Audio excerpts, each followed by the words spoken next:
All right, man. I don't know what happened. Let me see here.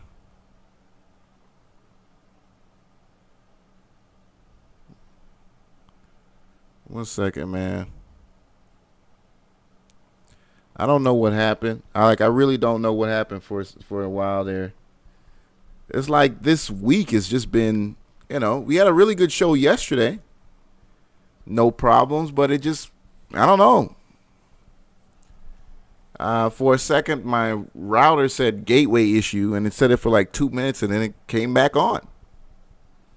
So I don't know if it's my router. I'm gonna go over to the AT&T place and replace my router, but I haven't had any problems with it until like this week. But this is only like the second time it's done that. Like during the day when I'm here, I don't have any issues. I don't have any issues. And I pay a lot of money for this damn fiber optic signal. Supposedly it's fiber optic. I don't know. Yeah, I have AT&T fiber service. Yeah, AT&T fiber service. I'm paying big money for this shit, man. And I wouldn't say big money, but, I could get regular, what is it, 30 megabyte or whatever the lowest shit they got out there. Yeah, I don't think it's fiber at all either, man, because I've been to some of these. I've been to, the W and some of these other hotels that have fiber optic internet that if you go to Atlanta and you get that Google fiber service, oh, good Lord. Man, I've never seen pages. I've never seen downloads that fast, bro. I was downloading movies in like a minute, bro. I'm talking like 6 gig movies. Not a minute, like 2-3 seconds. It would just be like 50, 70, complete. I'm like, what the fuck? That was a 6 gig movie. I'm in the hotel just, that was crazy. Yeah, Google Fiber is really what I want, but when you go to the website, it says they're working on it, but they still, I don't know. Yeah, fiber optic is the future, man.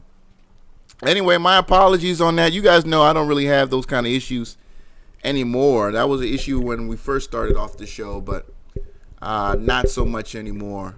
Not so much anymore. But look, technology is technology, and this is going to happen, so I deal with it. I'm not going to get stressed out about it. Most are fiber just from the local switch. Appreciate you, JT. Yeah, I'm not too technical on that type of stuff. I do see when I do the speed test, it's a lot higher than what it was when I was with the other company. And I'm appreciative of that. 4K streams beautifully on my TV downstairs. I got a 4K. It's beautiful, man. It's just absolutely beautiful. I doubt that I'm getting a 4K signal from the broadcaster, but it looks nicer. It looks nicer.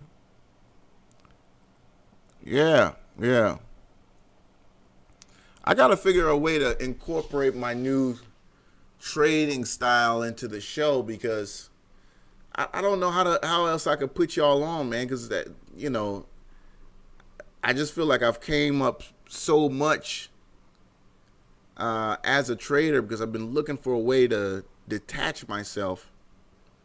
And I got guys coming on the show. I got some really great interviews next week, man. Just guys who are all about like generating income, man. All about like, set it and forget it. You know what I mean? Just looking for ways just to get that monthly income just coming in, and not really, staying up at night, having to check your phone every 5. Nah, man, like there's so many ways to trade where, yeah, you might not get 100% in 2 days, but if I can give you 30 to 40% a week, you know what I mean? Consistently, safely at 70 to 80% probability, excuse me, I'm going to do that over and over and over again. I'm going to do that over and over and over again. You know, and that's a lot less stress than chasing around these penny stocks, man. It's a lot less stress. And I try to keep moving guys from penny stocks into options. Like, get into those options, man. What's his name? I saw Gerardo in here. Is Gerardo still in here? That guy's killing it in options, man. And Gerardo, bro, you know, this guy, Gerardo, what did you start out with? I think, Gerardo, did you start out with like less than $1,000? I can't remember what your first post was on your Robinhood. But this guy's damn near tripled his account using options, starting from $1,000. You know, in what is like a week and a half. And his plays are just such common sense plays. Like if it's going down, he buys a put. If it's going up, he buys it. And I think he's using just a simple moving average strategy, right?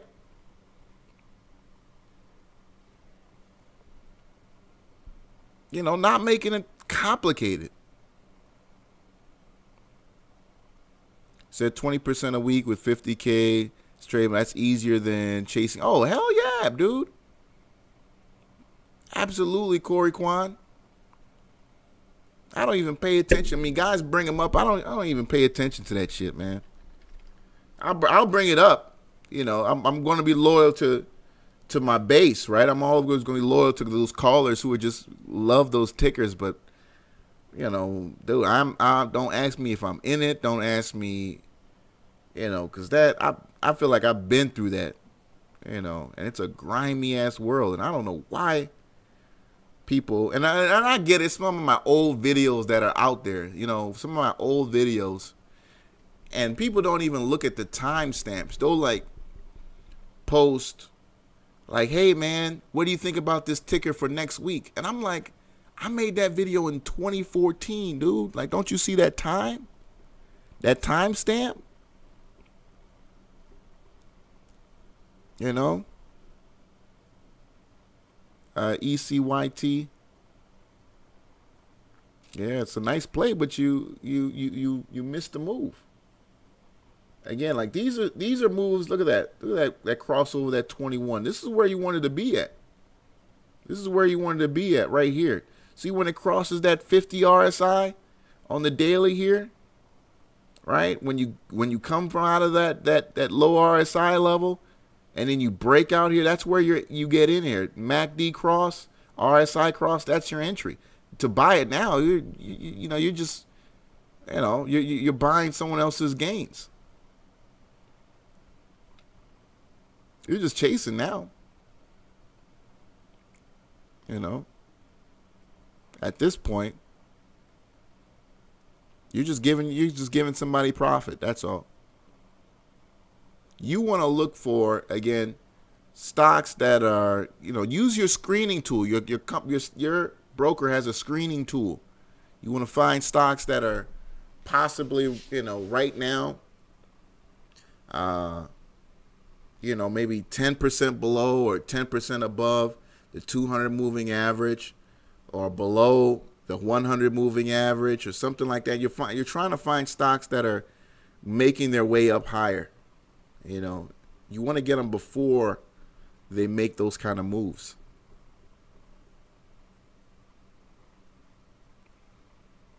You still using a little shaky only calls? That's what's up. 206, Mr. Lloyd, what's going on? Boy, trying to connect to you, boy, it's hard as hell. I can't even get through the line. Come on through my internet, man. Trying to get to this live. I thought my shit was fucked up. I'm up here unplugging everything, untangling, telling everybody to turn off the internet. Don't turn that shit on. I'm trying to get to the damn show. And find out it was you, man. What's going on, man? You know what? Yesterday, man, you know, that was the biggest plate of food for thought I ever had for the whole year. You know what I'm saying? I mean, you can't get that type of knowledge from. I mean, that was some of the shit, Oprah didn't have nothing on you, man. Oh, no, yeah, man. That was some good, bro. I've seen, man, you know, like I said, I grew up with John. Went to college with him as well. I mean, from middle school all the way to college, we went together. And I'm going to tell you this right now, dude. I've seen him red pill ministers, bro. Ministers who were just, you know, we need to get the Section 8. We need to fight for Section 8 reform. I mean, he goes in there and, you know, spits the game, and they're just like, you know what? I can't stand the government. I mean, like, wow. Like, but he explains it in a very common sense way, and it shows you how, you know, free market economics really does help the most disadvantaged person in society. It creates the best opportunity for you to advance and succeed. And we don't have a system like that benefits the least among us. We have a system that creates laws that protect the people that have, and doesn't create an environment that really generates the kind of free enterprise where people actually have to compete with each other. And we don't have real competition in America. We have protected industries. We have protected businesses. We have protected, you know, all types of things. And because of that, people suffer. And that's people at the bottom for the most part. But you know, it's funny. He seemed like that type of guy. You know, that person to tell that your mama joke and just shut you up. Like, damn, that shit was like just so real. Like you can't even say nothing back. Yeah. So, hey, John, if you listen to, if you can pass the message to him, man, I think, you know, I have an idea for him, man. I think what I potentially see helping him is if he made that 400-page an audio book, and with his voice. And instead of, you know, using, you know, if he used the tone that he's using now and read that book, I mean, because I'm the type of person that I like to hear it. I mean, because when I read something, I probably wouldn't get that same interpretation as if I heard it. And so for him to really get that message out, I really believe that if the audio book would just really, you know, really hit people in the heart. You know what I'm saying? Gotcha. And because some people, you know, we all read differently. I mean, I may read, you know, things not as deeply as some, because some people are just black and white readers. Some people can just imagine. And so if you're a black and white type of person, I may not think as deeply as he's feeling. So I would like to hear that 400-page in the tone that we were hearing it yesterday. And I think it'd be very impactful for me, instead of just reading 400 pages, because he knows in his heart how he feels about it, and just hearing it in his voice will inspire anyone. And I wish I grew up with somebody like that in my life, where because I can tell you guys probably went back and forth in the dorm room and having deep, long conversations. Oh, hell yeah, bro. Oh, hell yeah, bro. We hours and hours and hours and hours just going back and forth about it. And I mean, that's kind of why I think, because of that, man, we unfortunately because we were so deep into shit like that, we didn't have the kind of how do I say, that raucous, kind of crazy, kind of college experience that we probably would have gotten if we weren't that serious about what was going on. But because of that, we are where we are in our lives. I mean, we're well better off than so many of our peers, because we were just into those deeper, you know, things. So it is what it is. It's a trade-off. You know? Yeah. But tell them to make that audiobook, man. And I'm curious, what would sell more? I think the audiobook would sell more than the book itself. I mean, yeah. I want to talk about a trade that I did this morning, man. And I wanted to share my blunder with everyone and how crazy it was. So I did the Qs this morning, and let's look at the 1 hour chart. Okay. Oh my gosh, man! So I bought the 161.50s at 43 cents. I bought 8 contracts. Is that the 1 hour chart? Yep. This is no. That's what and this starts, it starts about right here. There we go.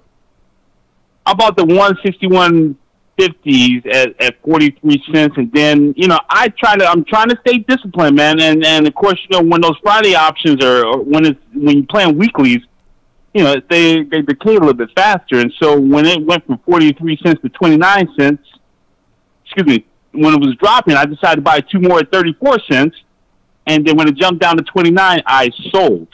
Now, that was when that inverted hammer right there, that green inverted hammer right there is where I sold at. Mm-hmm. As soon as I fucking sold, that fucking big-ass green dildo fucking popped right up. And you know what?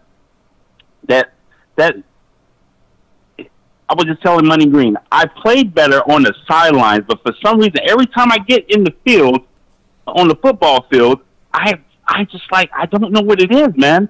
So that contract went from 29 cents at the bottom of that damn hammer, inverting hammer, to $1.04. Shit. Damn, bro, that's.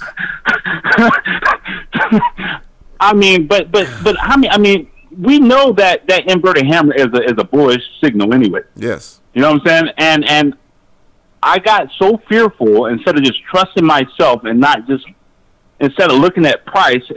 I don't know what it is now. I just stopped and instead of looking at the chart, when I place my trade, I always look at okay, I'm at 10%, okay, 15% loss. And I know options are, you can go 50, 60% and then turn around. And, right. And since it's been so long since I played options, I'm trying to stick to a disciplined rule. And I missed out on a hell of a trade, but it's possible, man, to take those weekly options, those penny options, and that bitch got all the way to like $1.30. I mean, but did you not want to hold? Because I mean, if you go into a smaller time frame, right, where you bought it at, I mean, it was quite a low RSI level. I mean, what made you feel like it wouldn't come back up? I mean, if you got out of that hourly and you got into a small, like I said, I'm going to repeat myself, into a lower time frame, you were at, sub 30 RSI. What made you feel like it wasn't going to continue to go back higher?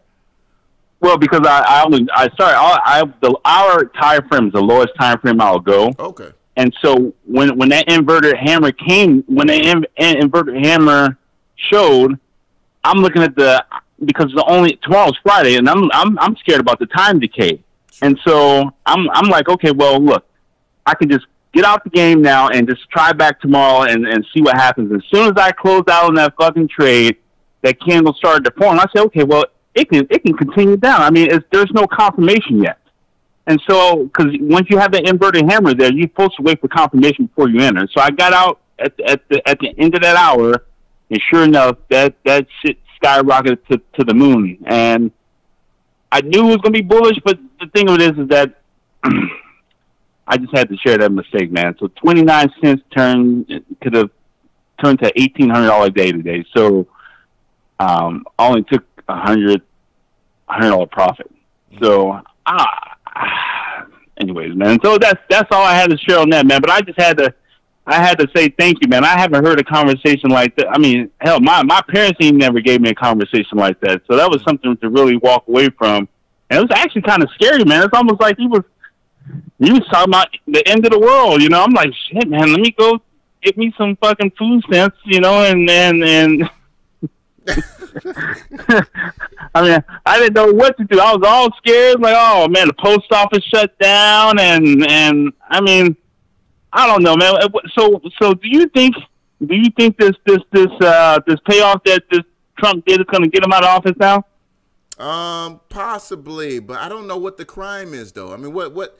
That's the thing. The media keeps, it's the payoff. What was the crime, though? That's what I'm not hearing. You know what I mean, what is the crime? I mean, what? That's the thing I'm not hearing from the media. You know what I mean? So I don't know what all this speculation is going back and forth about what Trump did, paying off this stripper, because was it he used campaign funds, money he took from somewhere else? Other than that, I don't know what's the big deal here. But at the end of the day, if Trump leave office, as much as we hate him, let me tell you something. If anybody else come up in there, everybody just get ready and just to bend over and get ready to take it because I feel like that's where we're going. Even though I don't like Trump, he keeps the shit shaken up to where, people, walking on eggshells, and I'm okay with that. But let some nobody get up in there. I feel like we're in a world of hurt. So, but yeah, man, I just want to say thank you for having John on the show, man. And definitely was a wake up call for me as far as the reality check. And but yeah, I just want to share my Q trade. I did buy AGN for a long-term option. Okay. I think we bottom out there. And I don't care what anybody say about Tesla. That shit can drop $1,000. You know how many times we've seen Tesla drop $25, $30 and it just goes back up again? Mm. I mean, so I bought AGN right there just because, as you can see, it hit that support level 3 or 4 times. I said, okay, I'll go ahead and get in and hold on to this. My option expires at the end of the like May 18th or the 20th. So I think I got the 155s or something like that. Okay. But other than that, man, I just had to share that Q trade with you, man. I'm pretty pissed off about it, but you know, it comes and goes. But let me ask you, I mean, how far would you let your option go? I mean, we're trying to learn how to stay disciplined when people cut their losses at 10%. Yeah. I really feel like I need to expand that threshold when it comes to options, but I'm scared if I start doing it with options as far as, oh, you know, I'll let it go 35%, 40%. Yeah, I'm doing about 30%. I am at 30%. I mean, when I put my trade in, it's kind of one of those things that goes along with it because, you know, profitable trades start out profitable for the most part. You know what I mean? If you look at a trade that you make profitably, it started out that way. I mean, it doesn't really go negative and then come back. I mean, it happens, right? But that's not all of them, and that's not most of them. Right. So, you know, if I'm going into the negative and I'm down 30%, there's a likelihood that it's not going to come back. So I'd want the computer to check me out, and you know, do I like it? No, but I've seen it so many times happen where I come back and check and it got me out, and it would have been a horrible loss if I just kind of let it kept going. So, you know, I'm just grateful to take it on the chin and keep moving and find something else better. Right. Well, man, that's all I wanted to share with you. Those are the couple, and yeah, I've been doing most of my trades with Robinhood, and so that's why I went ahead and got out of that trade with the Qs because sometimes it's a little tricky trying to get out of a option trade with Robinhood, and you got to keep hitting the damn button just because it takes a little bit longer. And then with weekly options, you can't trade on Fridays. Oh, really? With those options. I didn't know that. Robinhood does not let you trade Friday expiration? Nope. You gotta. Yeah, you can only sell. You can't trade it, and so that's the problem I have. So sometimes, you know, I'm afraid that the liquidity won't be there if I can't get the hell out of trade. But the Qs always have some liquidity, but I'm still trying to figure out the platform to see how hard it's going to get out. So that's why I didn't want to take a substantial. I mean, if I was doing TD Ameritrade, I can take a little bit higher percentage loss because I can get in and out a lot quicker. But with Robinhood, you know, you got to depend on your 5G, absolutely, and hope and pray that you can get out. So, but so far, I mean, I've had good experiences with Robinhood with getting in and out. Mm-hmm. I'm trying to do spreads. Mr. Lloyd, are you using the so you're using the mobile version, right? Or are you using the desktop? Yeah, you can't buy options with the desktop yet, so you have to use the mobile version. Oh, okay, I didn't know that. Okay. And two, I'm trying to do spreads with the you can't buy spreads with the they don't have the spreads option, so you actually have to buy an option and then sell an option. You got to buy a sell option. You can't do them simultaneously. Woo. And so it's a little costly. Yeah. You know, trying to put a spread on. Of course. And so I'm a little scared. You know, being in a place with no reception, trying to get the hell out of trade, and yeah. But anyway, for the most part, man, that's all I have to share for the day, man. But anyway, I just want to say thanks, bro. Appreciate you, bro. Thank you. All right, thank you. Bye-bye. Yeah, I'll definitely pass on the word to John about getting that audio book popping. I know a lot of work went into that book, man. It's almost been, 5 years into that book that he stayed disciplined enough to write it. And I mean, I'm telling you right now, I'll call it right now. That guy's going to end up on InfoWars. in the very near future, and it's just going to be boom from there. You know, once they put him out there like that, and he's not one of these guys. That's the only problem with him, is he's not going to champion a side. You know what I mean? You're not gonna put him next to a Republican or anything like that. He's not that type of dude. You know, you can't buy him out. You know, and that's what I love about him. He's not for sale. You know, and you're not gonna get him to toe some kind of bullshit propaganda line and all that. Do a Robinhood tutorial. My channel will blow up if I do a Robinhood tutorial. That's the thing. I don't know, dude. I don't know if I want to, because I thought at first, again, for a long time, I thought I wanted to blow up for the show, but I don't. That's not what I want. Because again, what I want to blow up is the idea of being able to trade and being able to enjoy life at the same time. You know what I'm saying? And once I really get off and start traveling this summer, that's where I think it really, because people want to see what the benefits trading can do for your life in terms of experiences. Okay, you make money trading, but show me the experiences that I can get by being someone who is a profitable trader. You know what I mean? That's what people want to see.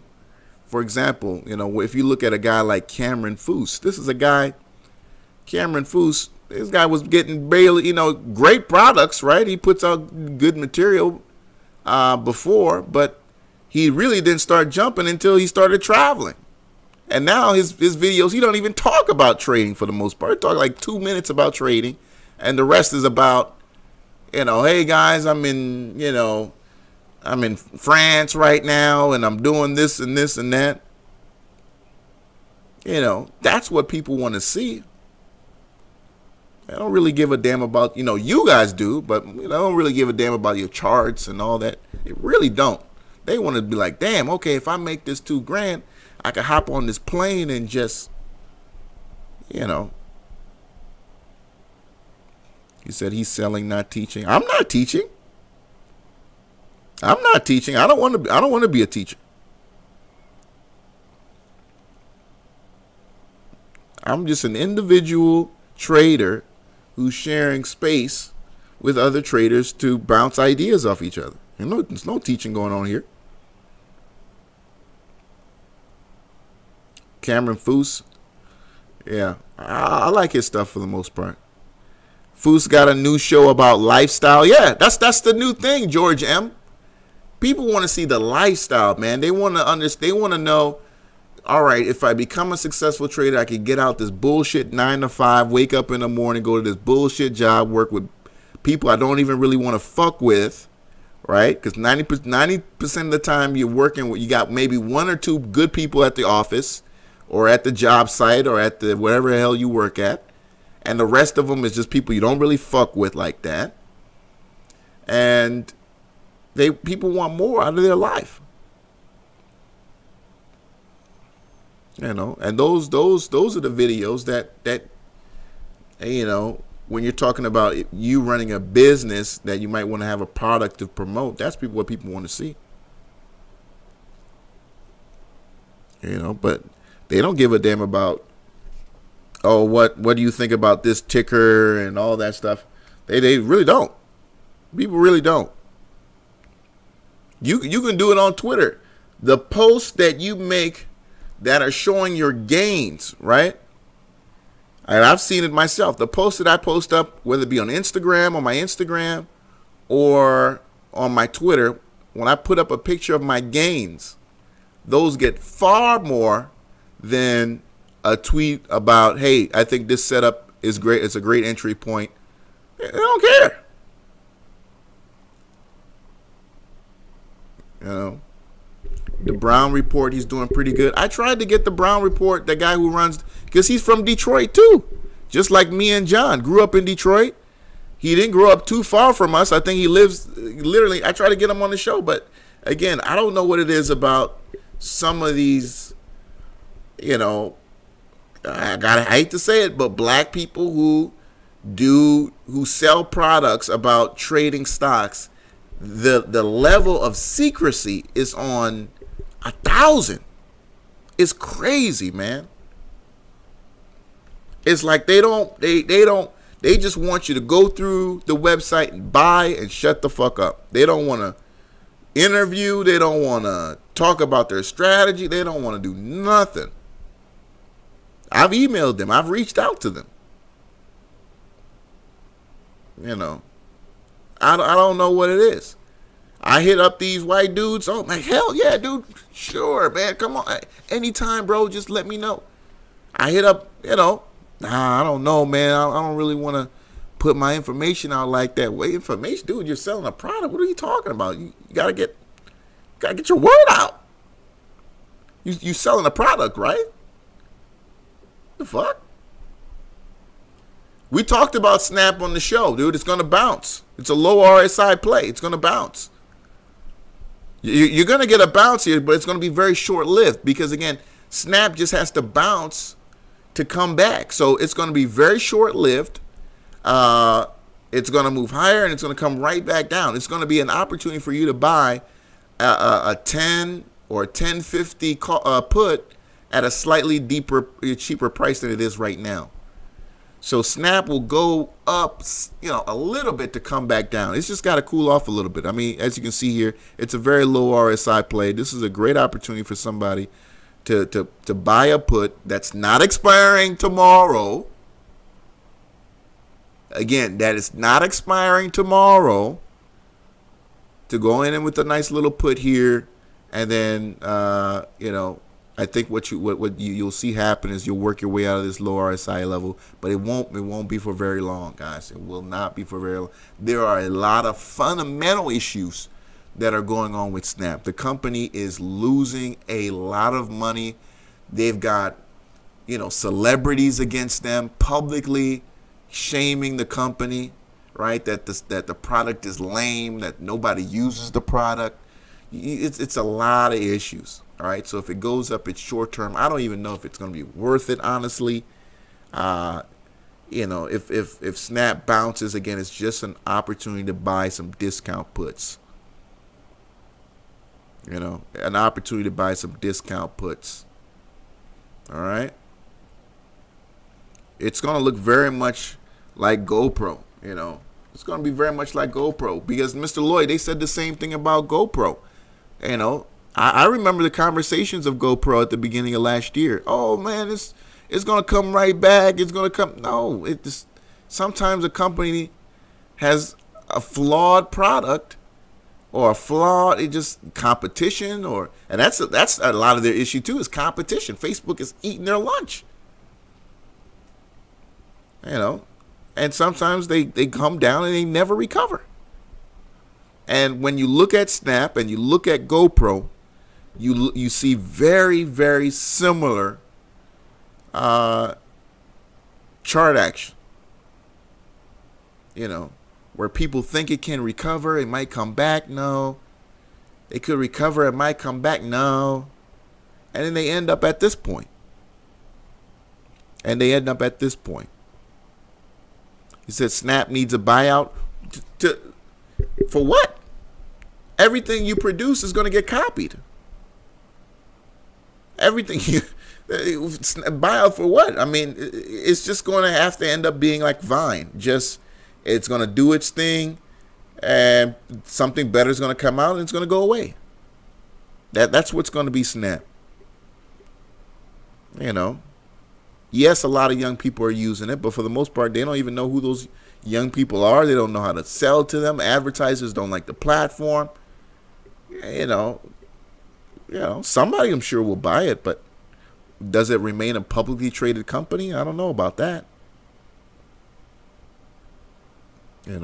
But that's a ways away. That's a ways away. INOS. That reminds me, now that I've introduced you guys to some put selling and OTM call selling, The next option show, which is coming up here soon, we're going to put some of those out as well. The ones that we put out, they both did really, really well. We sold them, long time ago. You would have sold those You're not holding on to any of those options that I had put out on that show. Those you made your money and got out of those long time ago. All right, so we got some really good verticals I'd love to see expire over time and show you how you can get 30-40% on some out the money expirations. Taking Snap public was either calculated quick crash grab or huge misjudgment. Yeah, I don't know what it was.